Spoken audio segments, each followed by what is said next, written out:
Thank you and welcome to another episode of Geek USA, an all things nerd podcast where the Trekkie meets the Techie.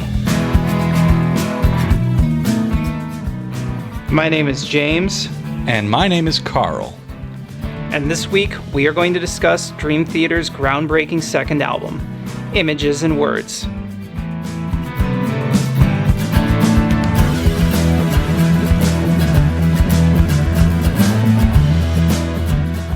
For progressive rock fans all around the world, Dream.Theater's 1992 release Images and Words was a pivotal turning point for the genre as well as the band.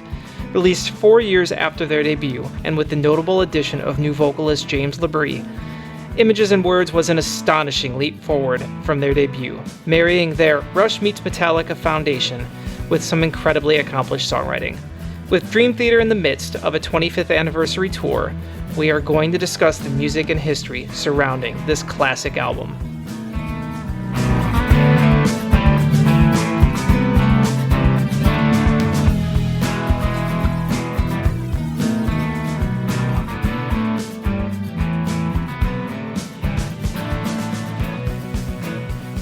All right, so Carl, we are going to be talking about an album that is near and dear to both of our hearts.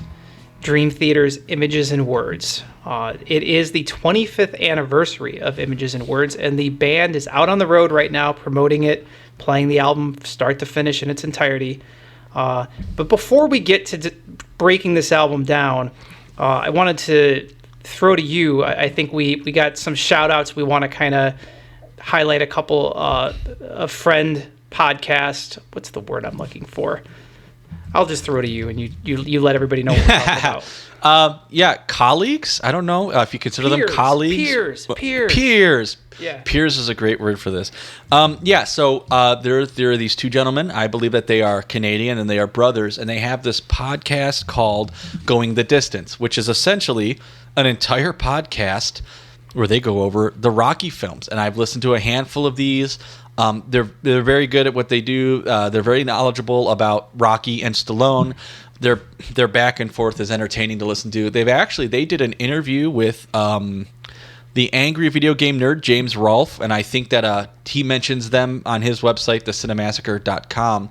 But essentially, if you want to hear about Rocky from a pair of people who only do a podcast about Rocky, which is, if you were to really focus a topic to one narrow thing, that's probably the best thing you can pick. Yeah, that's freaking awesome sounding. Yeah, I know. If you just Google search "Going the Distance" podcast, the first thing that I see pop up is the Rocky series podcast. It's a link to the iTunes. There's a whole bunch of other links. I know you can find them on Twitter. You can find them on Facebook. I've had a great time listening to them. They've done it, I think, 1 or 2 times live on YouTube, which was an interesting listen too. So, if you like podcasts and you like Rocky, you really should check them out. They're good. They're a good time. And thanks, guys, for the shout out for us. So, they mentioned us a couple times once. So, yay! Very cool. Awesome. So, back to if we're gonna just get even nerdier, let's talk about Dream.Theater again. A topic we both. Which, by the way, they don't like Dream.Theater.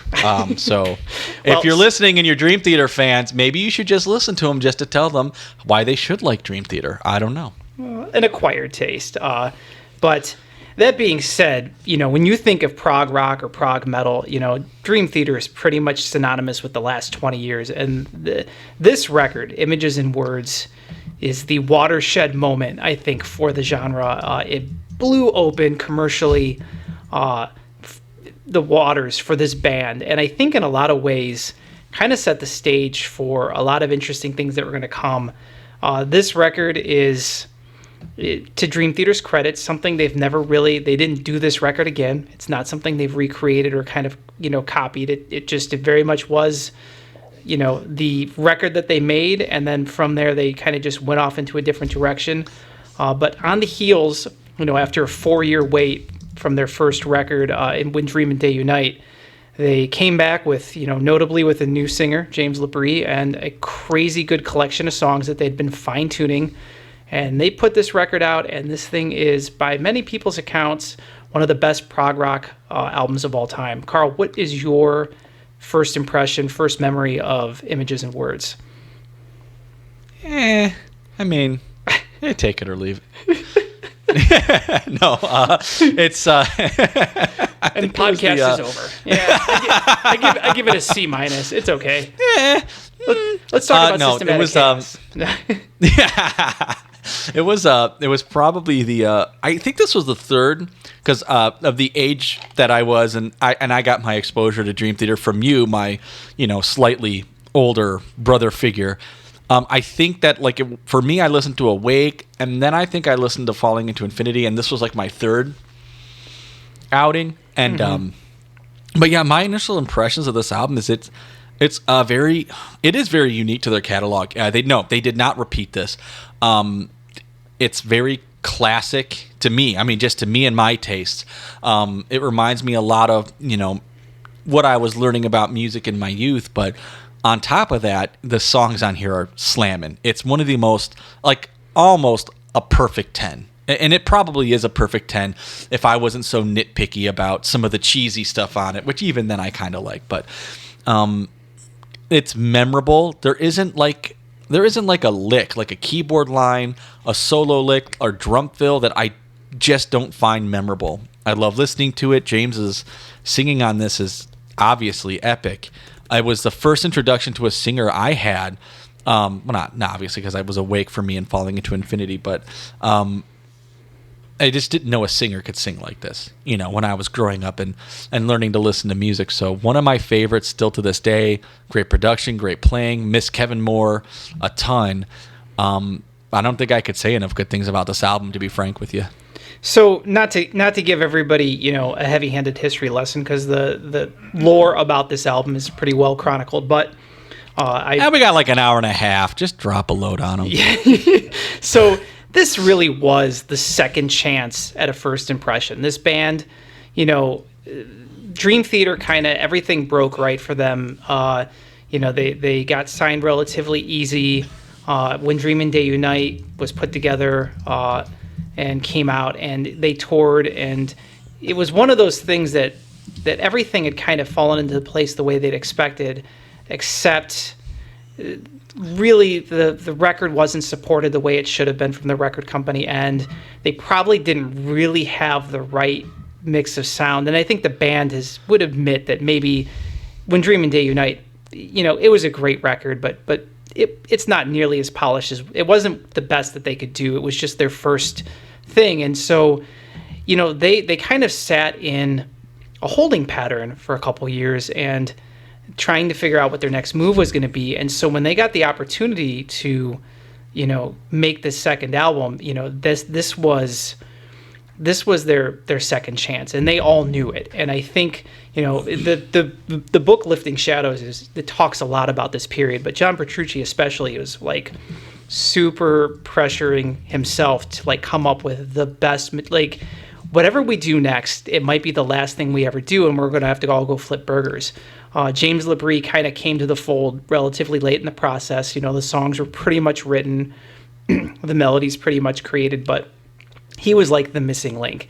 And you're familiar with when Dream and Day Unite and Charlie Dominici had a much more he had he was like Billy Joel singing for Dream Theater. He had a really singer-songwriter voice that just didn't really fit it fit the mellower passage, but the band was also a heavy metal band. And James Labrie came in and kind of had this super unique mix of Bruce Dickinson and Steve Perry and Jeff Tate all rolled into one. And he shows up, and the band has this collection of songs which are commercial and progressive and aggressive and mellow, and just they sounded fresh, everything all at the same time. And they go in the studio in 1991 at Bear Tracks, which is the same studio they would later go back to record Scenes from a Memory at with David Prater, and they make this masterpiece. And I think it's interesting. Were you old enough to remember seeing Pull Me Under on MTV? Absolutely, because they didn't just play it during the heyday too. I think Headbangers Ball would come back to it. I think I saw it a couple times on Much Music too. Obviously, I've seen it a bajillion times on YouTube. So, the songs are awesome. Maybe not so much the music videos. The Pull Me Under music video to me is awesome for all the wrong reasons. But yeah, I mean, it was. This was the only time I remember seeing them like on music videos, like actually on actual TV, and me not looking them up on YouTube. I don't even remember any of the videos from Awake on TV. Well, and that was the thing. I mean, this record was kind of dead on arrival, and then this very low budget video ends up on Headbangers Ball, and like my freaking sister goes and buys the CD. Like before you know it, like it was, this record goes gold. You know, this is their best-selling album by far. But back in the day, I mean, this was a time period where a big song or a big video could still break a band, and this band broke. The interesting thing about Pull Me Under is, like, it's even the edited version. It's, you know, I get that 1992 is, there's still hair metal and alternative hadn't quite taken hold, but it's not Warrant or Slaughter, or it's not hair metal. But it's not Rush, and it's just its own little thing. And I think it's the right song at the right time. Let's kind of talk about this record song by song, and maybe you'll start with Pull Me Under. Do you get why this song was such a breakthrough single? I mean, was it the right song, or was it just chance? I'm gonna go with a little bit of chance, because the kind of metal that was really booming and really coming into popularity was not this. Fair enough. You're harder, like, you know, the Metallica sound was the thing, and Metallica wasn't the only band with that kind of harder metal sound with less melody, just more metal coming in. And what, you know, Metallica was continuing to kick the door open for, you know, would eventually lead to, you know, you get your Slayers and your Panteras all kind of having some good success there. Dream Theater was the only band that sounded like Dream Theater that was getting anywhere, I think, right now, especially considering the, you know, how the alternative rock thing was kind of building up there too. Maybe it was because they were the only one. I mean, this was the only harder, with a little bit of cheese but not quite hair metal thing going on. And maybe that was it. I don't know. Right place, right time. I have no idea exactly why, and I don't really care. I'm glad it did. They're really deserving of it. It's not, you know, it's not like it wasn't talented. It was not like it wasn't catchy. Pull Me Under might have been the more sellable song on the album, I guess, if that's what you're, you know. Yeah. If that's what you're going for when you do it. But still, it was very unique among hits that were coming out at the time. Yeah, I mean, it's quintessential. It's kind of everything they were going to do on this record summed up. It very much functions like an overture for the record. Kevin Moore's lyrics are genius. The song it's got an intelligent, thought-provoking lyric that's also catchy and hooky. John Petrucci's playing it's not crazy over the top. His solos are in the pocket. It's actually one of his more melodic solos, I think, that he's ever written. And everything is just understated. It's the band kind of flashing what they're capable of without hitting you over the head with it. And within the first couple minutes of the song, I mean, obviously James, I'm not going to say he's an upgrade over Charlie Dominici, because they're just different singers, but his voice meshes with that riff. The way he hits that first line of the first verse, it's just like perfect. It's just the perfect voice. It's magically fitting. And it's interesting that, you know, they auditioned over 200 people in their downtime before they came across I didn't know that. Yeah. I didn't know that number was that high. No, that's crazy. And there's you can go on YouTube. I mean, they did a couple in between shows. There's Charlie Dominici wasn't the only guy to sing for them for here or there, but it's so obvious now looking back. James is the right guy. I know, you know, Mike Portnoy very famously, and you guys can find this post on, you know, dreamtheater.org or mikeportnoy.com, but he very famously in 2005. 2006, around that time, he posted on his own website a response to a very long, James sucks, blah, blah, blah, I wish they had a different singer, and basically was like, you know, look, have I said that I like other singers, or have I? Yes, of course. Is that so wrong that, I like Tom? Maybe I don't prefer James's vocal styles in my own music listening, but I've never said that he's not the right singer for Dream Theater. And then he kind of went through a list of guys. Do I like Tom York? Yes. Would he be a good singer for Dream Theater? No. And kind of went down a list. And it was just one of those things where I agree. Like, people, when you have that conversation, like, oh, I wish Russell Allen sang for Dream Theater. I wish, this guy sang for Dream Theater, or Jeff Tate or Bruce Dickinson. Like, but why? Like, then it wouldn't be Dream Theater. And like, when I listened to Pull Me Under, the song that broke this band, like, who else do you want singing this? Like, that's the perfect voice. And so I'm glad they made it through 200 auditions and found this guy and didn't just settle. Because if they had settled, I don't think this song is as big, or it doesn't break at all, and then they don't have a career. So the other interesting, you could pretty much say that with almost any band too. I mean, the singer is going to be one of the reasons that people latch on to a band, and we have more reasons among, awesome riff rock to do that, because we have the people who are doing the riffing rocking. We've got the guitars and the drums, and I think rock fans, more than fans of a lot of other styles of music, are, going to also have that to latch onto. But it's really going to be the singer. If you fell in love with a song, 9 times out of 10, the vocals are going to be one of the chief reasons. So, Pull Me Under, a solid 8-minute opener. And then the second track on the album is Another Day, which is kind of just a paint-by-numbers power ballad, at least at first listen. I actually, back in the day, the initial, like, Jay Beckenstein, I think he's the saxophone player in Spyro Gyra. Yeah. He obviously has a prominent, like, saxophone part on the song, and it just feels like Kenny G walked in the studio and played. And I remember as a kid, like, and I still don't really dig it. I'm not the hugest, like, saxophone fan or whatever, but I love this song. I've really grown to like this song. It's a great vocal. It's a great lyric. It's a cool arrangement. It's kind of a nice breather. Again, we're 2 songs into the record, and everything's kind of been understated and in the pocket. What are your thoughts on Another Day? Yeah, it's... when I was younger, I used to not like it either, the saxophone, but I've actually grown to love it, and I love listening to it in the song. But, it's pretty power ballady without, again, being like hair metal power ballad.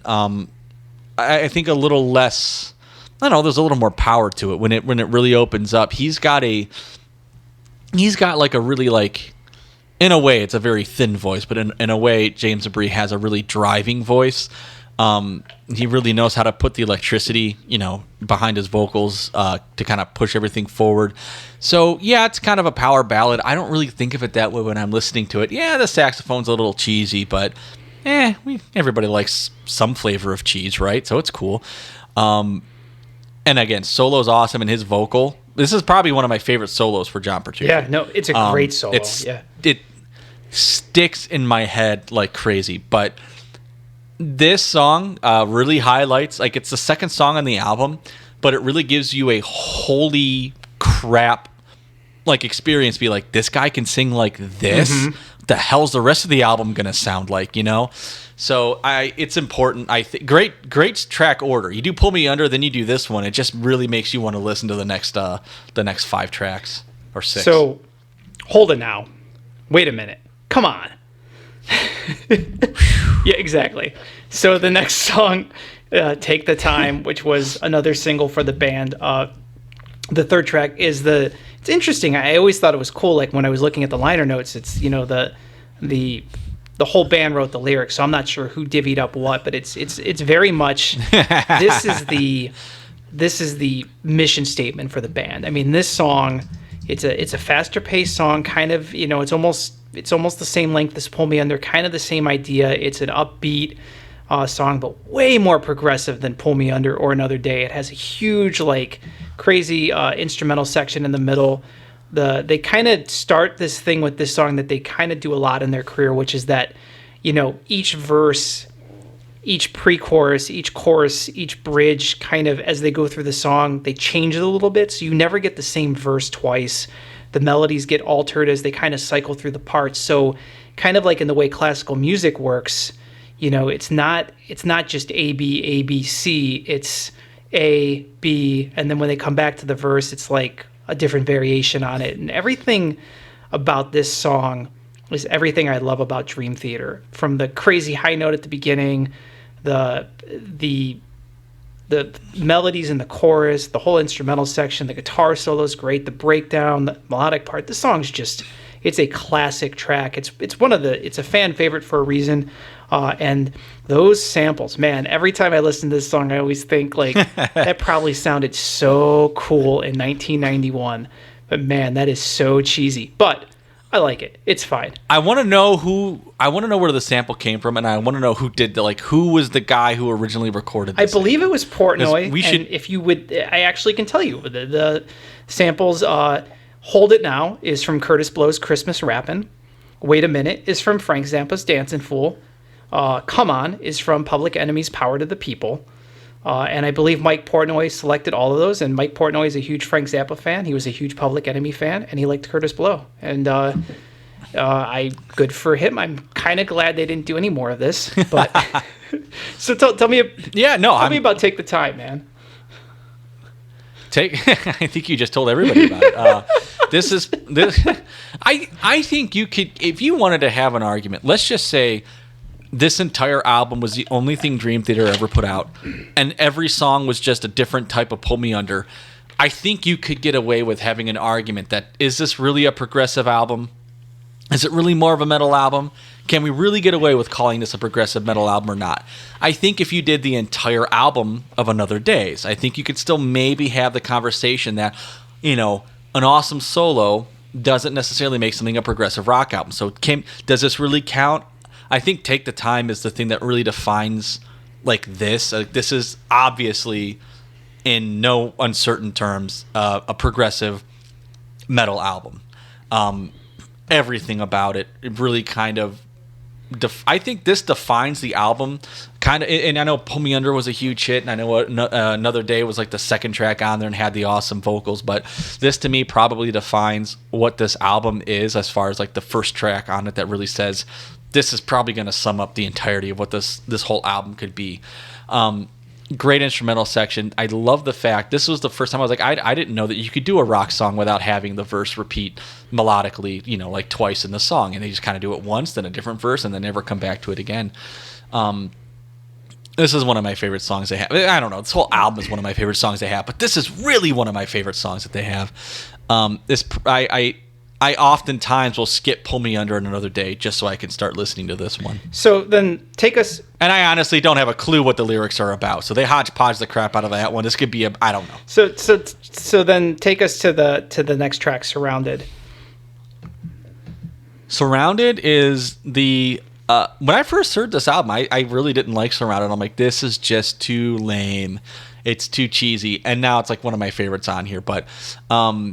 the lyrics on here are awesome. Mm-hmm. And yeah, lyrics honestly might be my favorite part on there. And I think this is, what is this like?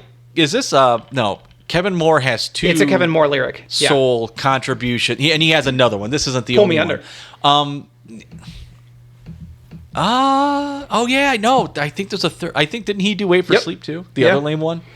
All right, so he did one of the awesome ones and then the two lamest ones. But that is not a knock. I freaking love Kevin Moore, and if we ever get a chance to discuss Kevin Moore not being in Dream Theater, you will hear me be genuinely bummed out. I love Surrounded. It's it's a little lame, but lame in a good way. The whole intro, like the way it kind of like softens and like starts with just a solo piano and vocal, and then like kind of explodes into the second half of the song.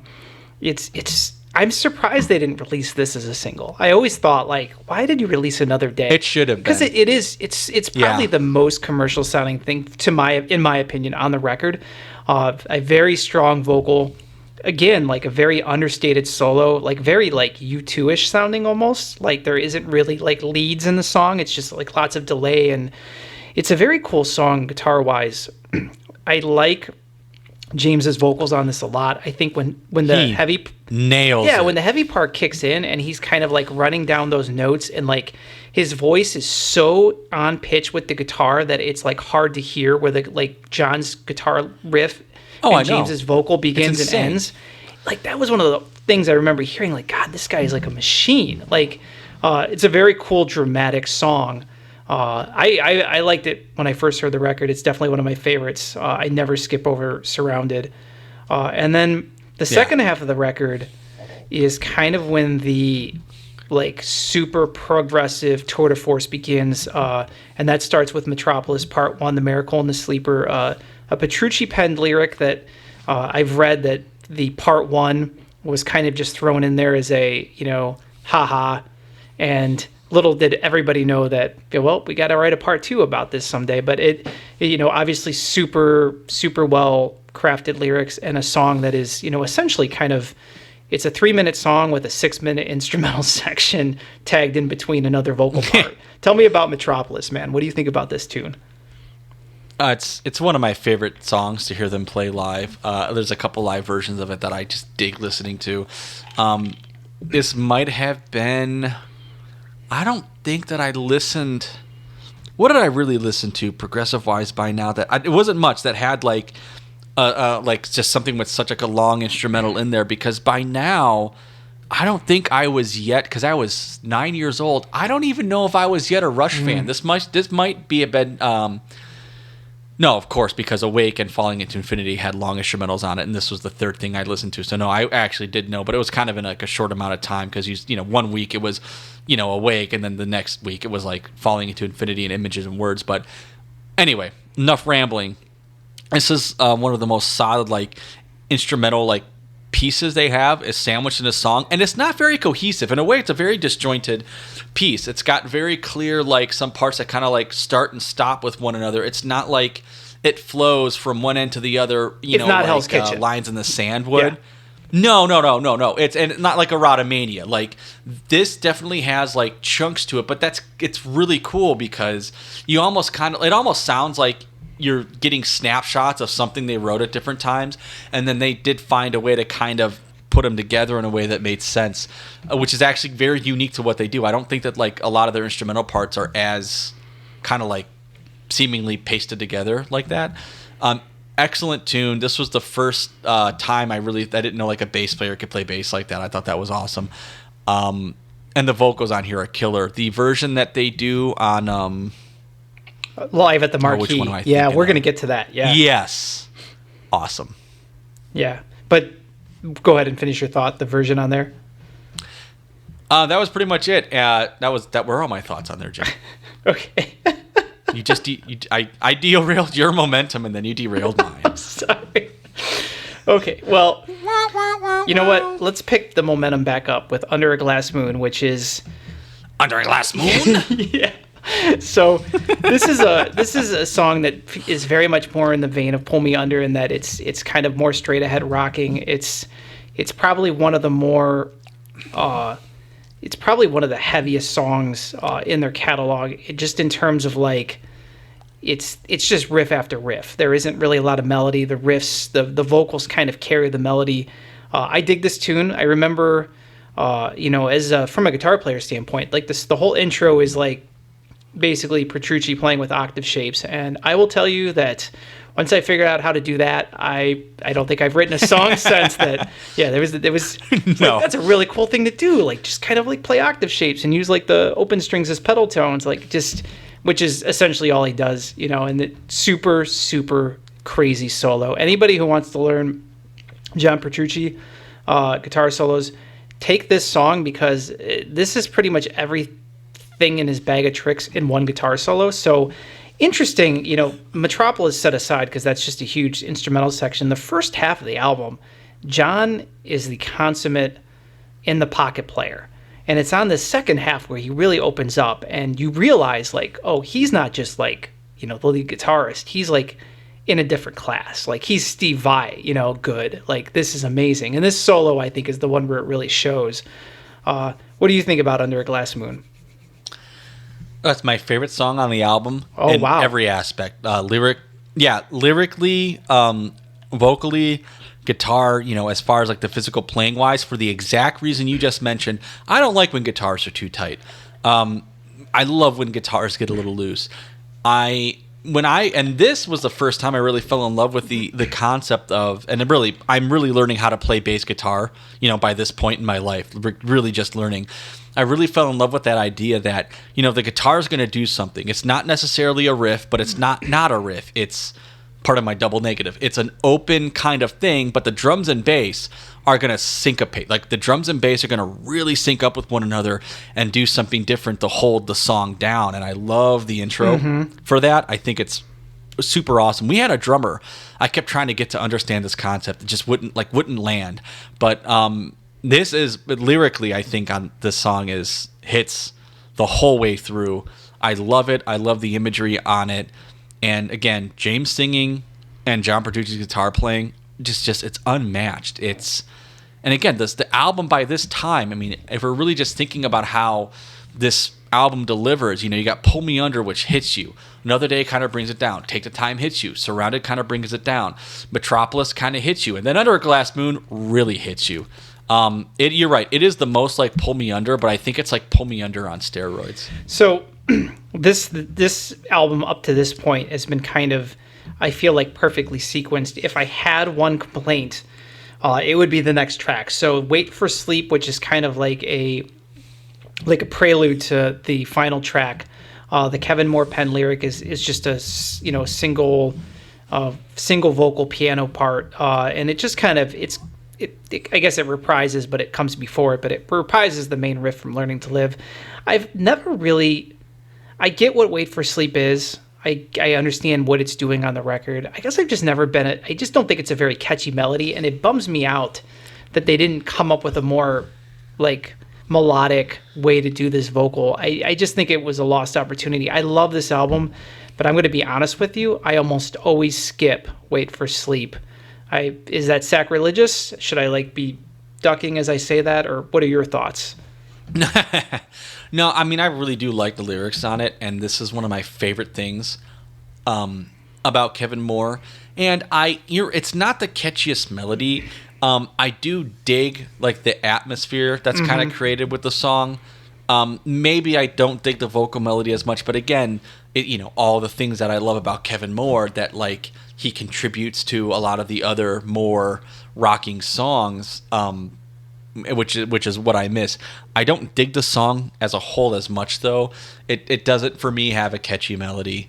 Aside from the atmosphere and the lyrics, which isn't enough usually just to keep me engaged the whole time. I mean, if atmosphere and lyrics were enough, I wouldn't. I would repeat listen. You'd listen to Radiohead. A bunch of things. That, yeah. Maybe. But yeah. For anybody who doesn't know, I really don't like Radiohead. But I do. I kind of skip it too. I usually just go straight from Under a Glass Moon right to Learning to Live. Well, and let me just, before we get to Learning to Live, let me just clarify and say this.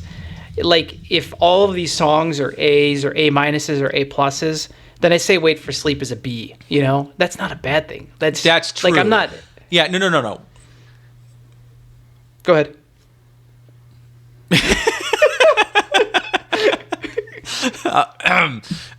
Yeah, we're talking about one song that isn't our favorite on an album of some of the most amazing, progressive metal or progressive rock songs I've ever heard. Mm-hmm. You know what I mean? So yes, you're right. It is not at all a bad tune. So then the final track on the album is Learning to Live. It has the very infamous John Myung pen lyric, and is very similar to Metropolis in that it has a long, winding, instrumental sandwich section between two vocal sections with, the opening of the song leading into the instrumental and then kind of a reprise of the vocal at the end to tag it all up.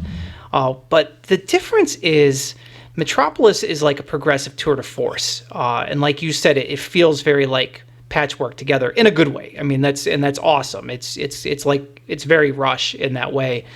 Learning to Live is a little bit more fluid and atmospheric and kind of, it's not as over the top, flexing its progressive muscles. This is my favorite song on the record. This is one of my favorite, if not my favorite song in their catalog. It's a genius song. It's a genius lyric. I love the vocal. I love Petrucci's solos in it. I love everything about it. This, to me, like in terms of what Kevin Moore does keyboard-wise, I would say if you take Erotomania, if you take just take any of the instrumental sections of any of like the later songs and then compare them to Learning to Live, and that would be the difference in what the keyboard player does, because the way him and Petrucci play off, it's counterpoint, and as opposed to the way kind of Rudess and Petrucci, it's everything is like unison and lockstep. And I very much enjoy the atmospheric counterpoint. And this song, I think, is a brilliant bookend to this album. Tell me about Learning to Live.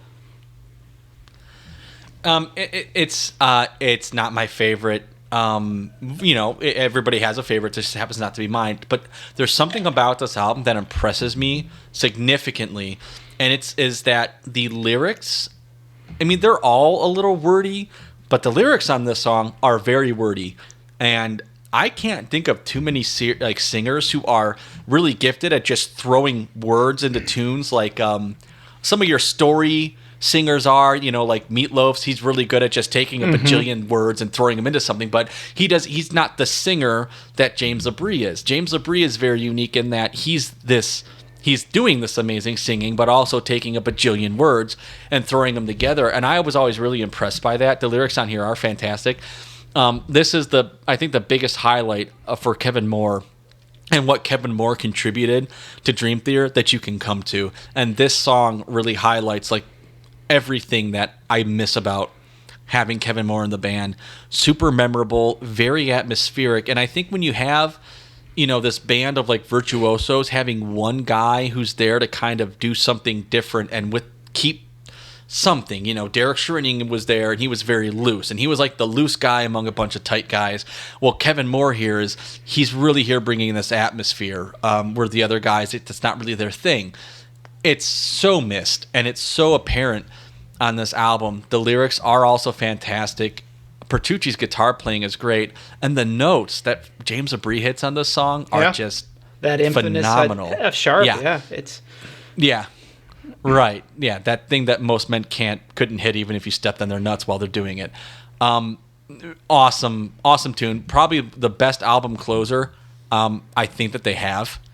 It's one of my favorite album closers of all time. Yeah, I love this song. So we haven't really talked about Portnoy at all, but I would say this song is also a highlight for him in that he, as the drummer, a lot of the songs have pretty standard like arrangements and fills. This song he kind of plays out of his bag of tricks a little bit too, and does a good job of kind of tying together these like different parts. He creates a sense of fluidity between some pretty disparate like feels. You've got some pretty dramatic turns from like just crushing to like super atmospheric and back and forth, and you don't really appreciate how good that is until you like play with a drummer and you realize not every drummer is capable of just kind of doing that. And yes, it's a talent, and I truly like he's in all the stuff he's done, Transatlantic, the stuff with Neil Morse. He's always kind of amazed me. He plays these super long songs and he somehow manages to not make it feel blocky.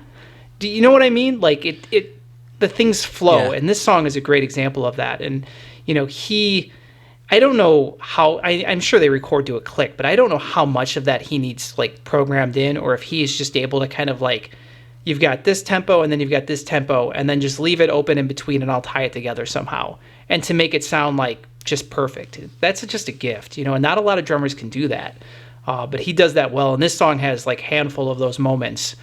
It's just damn impressive. So. That's it, man. That's Learning to Live now, or that's Images and Words. Now, interestingly enough, the band wanted this to be a double disc, and they had a song by the name of A Change of Seasons that they wanted to include on the record as well. But Atco, being the record company, taking a chance on this band who hadn't really done much, was like, why don't we just make a record and put it out and see what happens, guys? I don't know if you've heard A Change of Seasons as it was at this point. I have a couple bootlegs. They were playing it live on the tour following, And I can tell you that the song was fine, but is much better when it was reworked and re-recorded a couple years later. Have you heard the original version of A Change of Seasons? No, I haven't heard that one. I don't have practically any of their bootlegs, which is a shame. Especially the live version off of Live Scenes. It's one of the best songs, the best tunes that they have, and the thing that they kind of got away from, they didn't get away from it. The thing you really appreciate about this is it was one song, written as one song, played and performed as one song. I don't ever really like when they split it up in like other subsequent live ones, but unlike the debatable one song off the second disc of 6 Degrees, this really is just one tune. And if you want to get all that there is to get out of it, just set 25 minutes aside and listen to it. And I love that, like, because I don't want to skip around on this song. Like, when I listen to this tune, I really just want to hear the whole freaking thing from one end to the other. But no, I have not heard the original Well, and it just kind of speaks to the point that this album, they had years to kind of fine-tune these songs before they recorded them. Change of Seasons, they literally had years to fine-tune it before they recorded it. Falling into Infinity, they spent years working on those songs before, they kind of went in the studio. And I think what ends up happening in the second half of their career is they got kind of into that. We're just going to show up and write and hit the record at the same time. And it's fine. This podcast is not about any other record, and I don't want to belabor the point, but it has to be said that there is something to demoing songs, playing them live, thinking about them, coming back to them. And I think the reason why this album just is such a classic album for so many people is because it feels so deliberate. There isn't any wasted time on it. It's 57 minutes and every second counts. And it just feels like a perfectly crafted piece of music.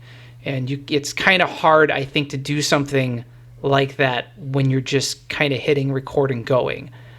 So I give the band a lot of credit for how young they were to come up with something like this and for it to be so polished. It's really commendable. We should talk about some of the other things kind of surrounding this album. So I'm going to hit you with some of the, I guess, talking points or controversies that have popped up over the years and get your thoughts on them. I guess the first one's going to be the triggered drums that Mike Portnoy is so famously disavowed and said he hates the fact that David Prater went with triggered drums as opposed to just using his actual tracks. What are your thoughts on the production and the triggered snare drum sound? I'm never a fan of triggered stuff, and because I want things to sound as natural as possible. I don't want things to sound perfect unless you magically captured something perfect at the time. And Mike Portnoy is a phenomenal drummer, and it's not like he would have needed the triggered drum anyway, but this. I mean, I spent whole periods of time where I, lived in apartments and I couldn't record real drums, and I bought a really expensive drum software, it was BFD, and the thing I loved about it was it was the most natural acoustic sounding drum samples I heard, and you could spend a lot of time to make it not sound robotic, which was excellent for someone like me. So even when I did have to program drums, I was always trying to make it sound as natural as possible. And we're not talking about recording techniques, but the point I'm trying to make is I hate triggered and programmed drum sounds. And it's all over metal, and there's a lot of that you could tell me that this drummer or that drummer really can play like that. I mean, I've heard Fear Factory live. I know that could be played live as well as programmed. I know it happens, but yeah, I love the album production for Images and Words. It's very clear, it's very pristine. Whatever I don't like about the triggered snare drum, at least you can hear it, nothing gets lost. But that being said, yeah, the triggered snare drum sucks, and I heard the remixes, and it was better. It was better when they use like the full triggered sample, because I don't know what I'm listening to on the remixes, but it sounds very plastic. Well, that's a good segue. So I want to ask you, the Dream.Theater, when they released the greatest hits about 10 years back, they included remixes of the 3 singles, Take the Time, Pull Me Under, and Another Day. And the big deal with the remixes was at the time is that you were going to hear it, the drums, how they had always wanted them to be, and they were going to be mixed in. So what was your thought on the remixes Apparently, you're not a fan. Was the snare drum?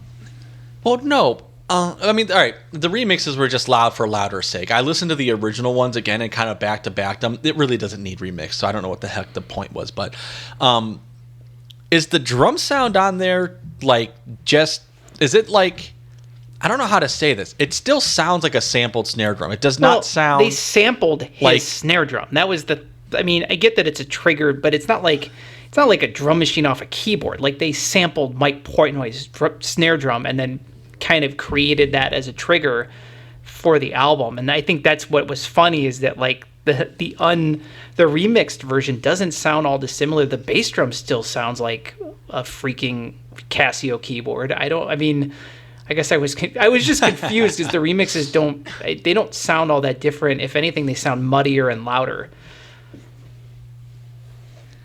Yeah, you can't just, if you're gonna sample a sound, you can't just like, you can level all the velocities on a sampled sound. And for anybody who doesn't know, velocity is just a measure of how hard or soft, I guess, you're emulating hitting a drum. If you've got a snare drum that's just you sampled with one hit, differing levels of velocity are just going to be the same sound, only louder or softer. Where if you can sample a drum by hitting it very lightly, then a little harder, then a little harder, then a little harder, all the way to as hard as you can, and then your range of velocities are just, from that softer or harder hit. It's not a volume thing. But if your sample is just one hit, velocity is just going to be louder or softer of that one hit. And this to me just sounds like it was one snare drum sample, just louder or softer, or at least on image and like on the actual recording. And they just sounded like it was all one volume, which can also be kind of obnoxious. But either way, it sounded to me like there was some treatment on the snare drum that made it sound thicker and fuller, and that's just how it sounds to me with the album. And I might not like it, but this just sounded thin and plasticky. The bass drum and other aspects just seemed like it created muddier overtones. So I don't know. I think remixing anything off of images and words is just kind of a waste. Well, and it's right, wrong, or indifferent. The record, the way it was, is the record you've heard 500 times, and it's like if you're going to really improve upon it, I guess. But I didn't. I guess I needed to feel like there was something that needed to be improved upon, and I didn't. Rush very famously remixed and re-released Vapor Trails a couple years back, and it was kind of the same thing. Like for all the crap people give that record, I kind of just got used to the way it was, and like the remix just sounded different. And I listened to the first 5 or 6 tracks, and I was like, I don't want to listen to this version of it. I guess I just got used to the way it was, and I get the desire to make something better, but when you're an artist and you kind of release an album, it's not yours anymore. You give it to everybody else, and they have every right to do whatever they want. I'm glad they just did the 3 songs, and I think it was an interesting experiment, but it did nothing for me. That being said, so the band has decided to take this on the road. Is currently performing the album from start to finish on tour. This is not the easiest material to perform live, especially if you're a singer in his 50s. So I'm sure you've watched some of the videos from shows, and I get that cell phone cameras are not always the best capture, but it's still interesting. There's been a lot of stuff going up over the last couple months. The band looks and sounds pretty good. We're going to get back to this topic of you got Mike Mangini playing the drum parts, and you've got James Labrie, who's maybe not sounding the best he's ever sounded. What's your thought of like kind of where they're at live right now and with playing this album all the way through live? Very predictably, everybody performs really well, and then James is still trying to hit these notes that maybe he can't hit on a regular basis. And it's a little different though, because all right, so singers who are losing it, you can kind of break up into a couple different categories, right? You've got your Brian Johnsons. They can't hit the notes anymore, but when they sing the stuff that's still in their range, they still sound like they're a singer, like they know what they're doing. And the other stuff that's there, I mean, like they're competent singers, they just don't have the reach anymore. And then you got your Jeff Tates, where he practically can't sing anything sometimes.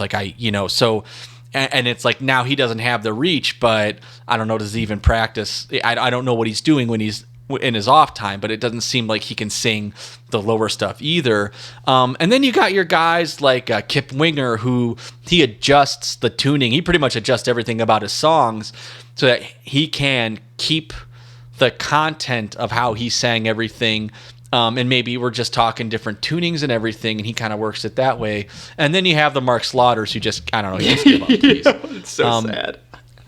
And for anybody who doesn't know what I'm talking about, just look up Mark Slaughter singing "Fly to the Angels" and post 2001, please. It's and hilarious, sad and brutal. It is very sad. And then you got, and so like there's like a range of like, David Lee Roth still knows how to sing, doesn't have the reach. You can kind of break that up.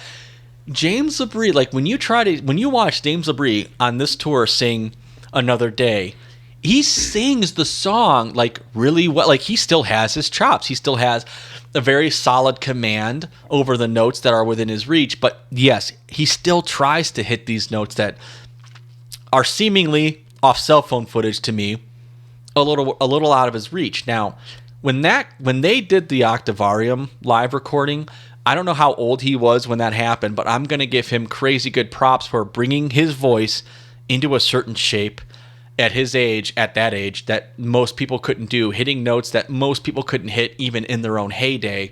And I was very impressed with that. And he kept that going even for a little bit, but I hate to say it, but he can't hit those notes anymore. And it really does ruin the performance of the song when he tries. When you hear him sing, he doesn't have to. That's the point I'm trying to get to in way too many words. He can sing all over the place just with different notes and within a different range. He has that talent. I kind of wish that he wasn't trying to reach so much, because it does kind of ruin what otherwise could be a phenomenal performance. I mean, having seen the band live, lots of times, this isn't the only tour where this has been an issue, and I love him. I love his voice. He's the voice of Dream.Theater, but if you're performing a song like "Another Day," and so that there's this 8-measure section where the vocals stay, at the very top of your range, and perhaps now at 53 years old, you can't sing the same 3 or 4 notes at the top of your range that you used to be able to, and that's where this vocal line is. Don't you just kind of say, well, I'm just going to pull that melody to a lower octave, just because, why butcher it? I don't want the band to be tuning down anymore. I'll just sing it a little lower and it'll be fine. And I worry that if he doesn't do that, I mean, you can't scream and, like sing and stretch your voice out like that and not have it damage it after a while. It's almost like counterproductive to try to like keep squeezing out these notes. And, I was watching these videos, and even when I've seen them live, I've thought about that. Like when he's kind of trying to squeeze out a note and it's flat and doesn't sound good, you just think, why didn't you just go for a lower note? And like you said, to your point, you're a super good singer and you've got a really good ear. Not every singer can do that. I get that. But Freddie Mercury could. I mean, go back and watch Live Queen. Like, that dude did not always sing note for note what was in the studio, but you know what? Like, he had to do a whole show. And like, now Freddie Mercury wasn't singing super high, but he could. But he didn't always. And I guess that this record is just brutal because there's so many sections that are just so high. I guess it depends what kind of fan you are. If some people want to hear it exactly like they heard it on the record, I just want to hear the song the best way you can perform it. And if that means that, you sing the melody in a lower register while retaining like the actual like melodic content, so that I recognize the melody, but maybe it's not, at the same pitch that it was, I'm okay with that. Maybe other fans aren't. Maybe him as a singer, maybe he really doesn't want to, give into that yet. I don't know, but I'm with you. I think it doesn't do anybody any good to hear this. And the only thing I keep thinking is like, I just hope they don't do Awake in 2 years, because they're going to have the same problem, only that record's even worse, Oh. And like, so, yeah. So I guess we love you, James. And, it's when he's good, it's good. And I've seen videos where he's sounded pretty competent, but I haven't seen a single video where he has sounded great from start to finish on a song. He's had problems on just about everything I've seen. But whatever. I mean, it's a whole band. That doesn't ruin it for me. The other thing I want to talk about is the drums. Again, I've never really thought of this as like a Mike Portnoy showcase. But man, when you watch somebody else drumming these songs, you kind of miss. I don't know what you miss, but you miss something. It just doesn't sound the same, especially like Pull Me Under, because you just know that song so well. So just a slight change in feel can just make it sound different. So I guess it is what it is. What are your thoughts on that? Yeah, there's something that did pop up when we were talking about Learning to Live, and you were talking about Mike's drums, and I was thinking when you were talking that, when you were speaking that, or saying what you were saying, Jesus, like two stupid ways to say the same thing. I was thinking that, it's funny because I don't ever start really noticing Mike Portnoy's drumming until we get to Awake, and in my head, Awake is when I start thinking like, gosh, I hear Mike all over this album, where I know there's drums and images and words, and classically, I just never thought of it like I hear Mike all over this album. But you're right. I'm listening to a live clip of Another Day, and that's not even a super drum-intensive song, and I'm listening to some of that like finesse work he does between the hat and the ride and think to myself, you are not Mike Portnoy. This is a really nitpicky reason to think and notice that you are not Mike Portnoy. And this is a really stupid reason not to like you, but I don't like you drumming the song, and I really wish I was just listening to Mike Portnoy drum the song. And again, much love to a guy with a job and a band. I'm never going to wish ill will or someone lose their gig, but I so do miss Mike Portnoy's drumming. Even if I didn't love Mike Portnoy's contributions musically. And maybe like some of the direction musically, like his drums are just something that like I love, especially with that band. So yeah, I'm noticing no Mike Portnoy on these live tracks that like I hear and that I listen to much more than I would have. Well, and we have to be honest. I mean, I guess I'm the biggest James LaBrie apologist that there is, so I have to be honest when I'll defend that guy to the day I die. But I can't tell you that his vocals sound great right now. And the same thing with the drumming and the way the band sounds. So I love the band. I'm glad they're doing the record. It kind of feels like everybody does this now, so I'm not so sure it's such a big deal. I feel like they did this on the 20th anniversary too. Like I don't know. The cynical music fan in me feels like it's just another excuse to go on tour. And I guess like seeing a record all the way through is cool, but I also like, they're a big band with a lot of records, and if I went and saw them, I'd want to see them play everything. So I don't know. First world problems. It's we're splitting. I am glad I got to see them the multitude of times that I got to see them when I got to see them, because I could see them play all these tunes, and it was never perfect. It was live. It's exactly what live is supposed to be. A little raw, a little awesome, a little highs and lows, a little ups and downs, and that's exactly what I wanted out of it. And I'm really glad I got to see that.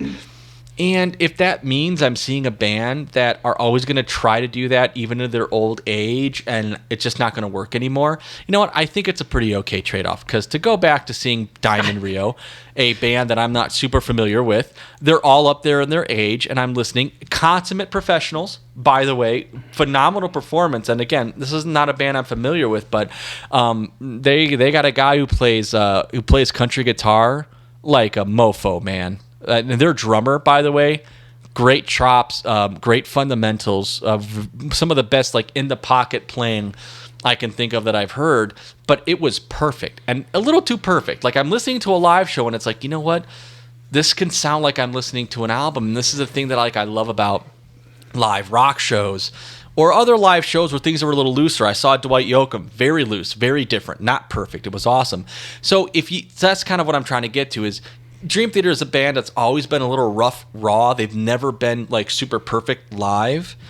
And if the trade-off is they're just going to be that much less perfect when they get older, that's okay for me too. I am glad that I got to see them when they could do it in that way that live rock music. Well, and to your point, if they transition into a different version of themselves, an older version of themselves, I'm okay with that, because I don't expect a band that's in their 50s to sound like they're in their 20s. I guess I want to see them as they are doing what they are, and I would even be okay if they made more modifications to the music to make it more, to make it easier for them to get through it. And I guess that was the point I was making earlier that maybe I didn't solidify with James, is that if I went to the show and like he was singing everything lower, or the melodies were a little different, I'd be cool with it, especially if he nailed every note. Yeah, and I love his mid-range, and I love his emotive voice. P.S.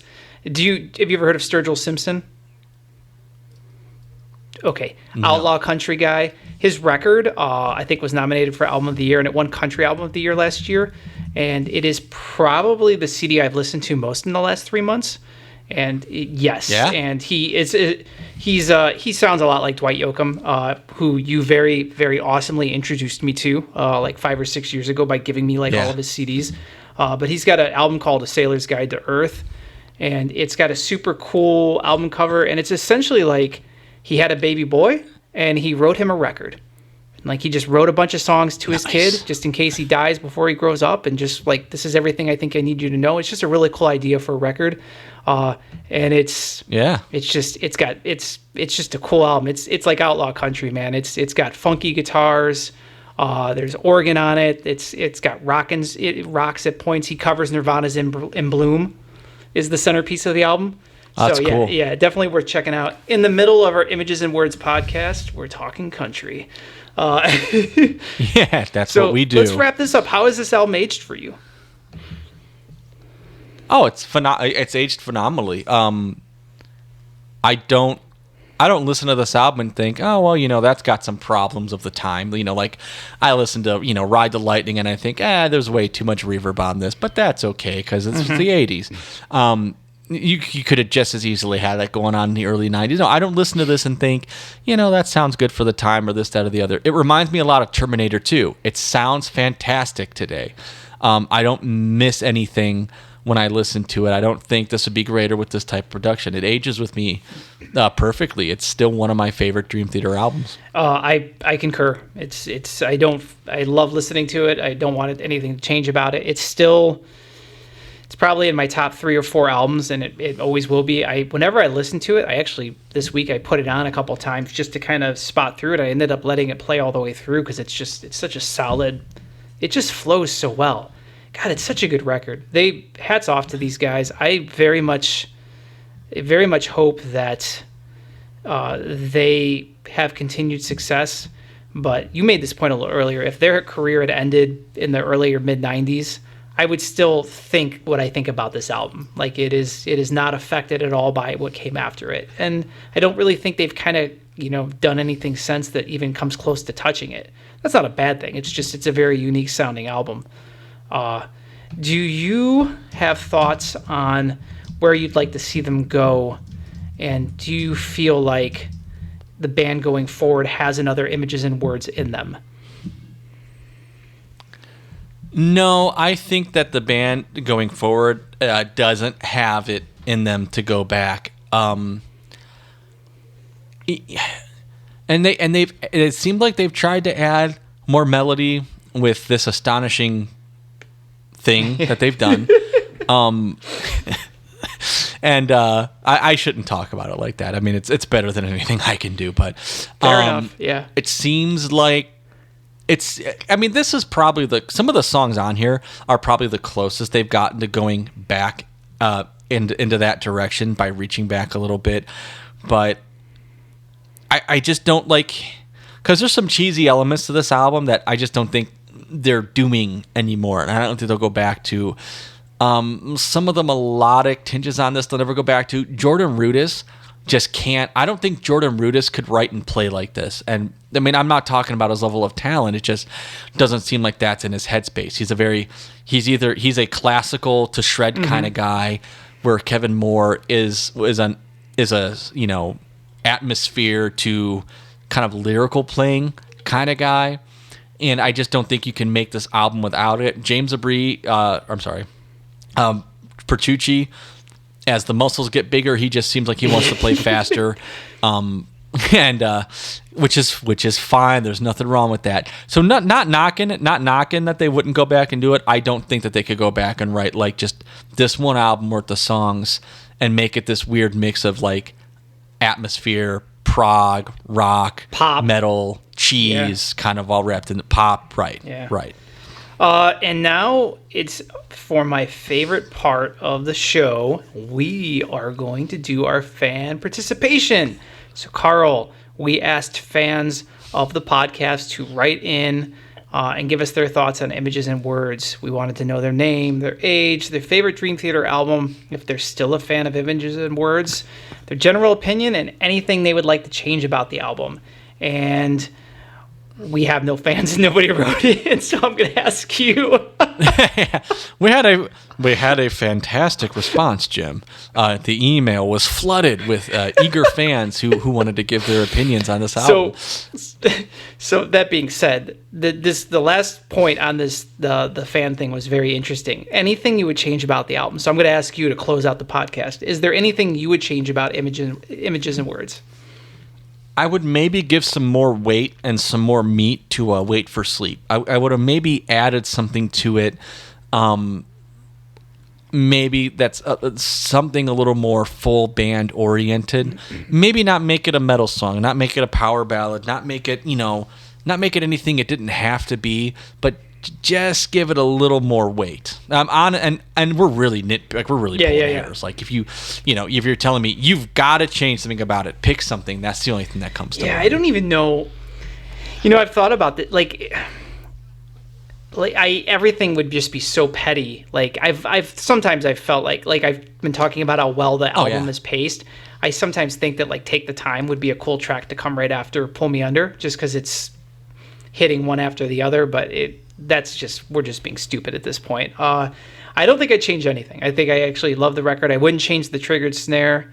I even wouldn't change Wait for Sleep. It's fine. It's the calm before the storm.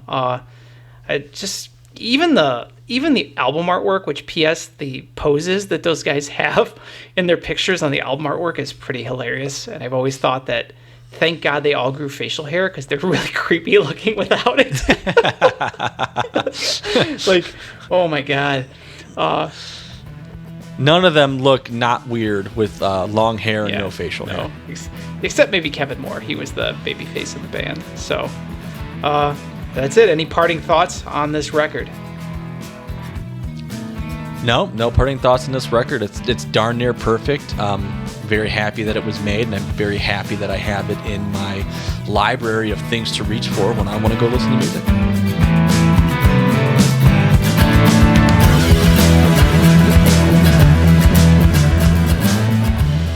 Thank you for listening to Geek USA.